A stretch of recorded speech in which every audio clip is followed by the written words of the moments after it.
ওপার বাংলার জনপ্রিয় সঙ্গীত শিল্পী ইমন চক্রবর্তী লোকগানের পাশাপাশি আধুনিক হোক কিংবা রবীন্দ্রসঙ্গীত সব ধরনের গানেই পারদর্শী। তিনি পেয়েছেন জাতীয় পুরস্কারও। ওপার বাংলার পাশাপাশি বাংলাদেশও বিভিন্ন সময়ে সে পারফর্ম করে গেছেন এই গায়িকা।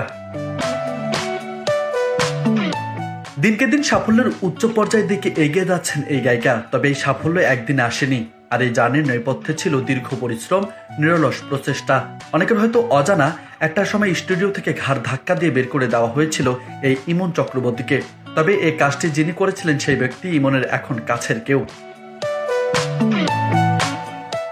সম্প্রতি সারেগামার এক এপিসোডে নিজেকে উজাড় করেছেন ইমন। বন্ধু চলো গানটি শুনে খানিক আবেগপ্রবণ হয়ে পড়েন তিনি। এ সময় তিনি বলেন, আমার জীবনে আমার প্রথম বন্ধু আমার মা।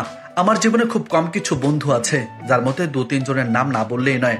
প্রথম দিবেন্দুদা, যাকে আমি দ্বিতীয় মা বলি। অন্যজন অভিষেক রায়, যাকে সবাই এখনো চেনেন। ওরা প্রত্যেকবার আমার ভুলগুলো ধরিয়ে দেয়। আরেকজন বন্ধু পাশে যে লোকটা বসে আছে। ইমনের ঠিক পাশেই ছিলেন টলিউডের অন্যতম খ্যাতনামা মিউজিক ডিরেক্টর ইন্দ্রদীপ দাশগুপ্ত। ইমনকে তিনিই বের করে দিয়েছিলেন স্টুডিও থেকে।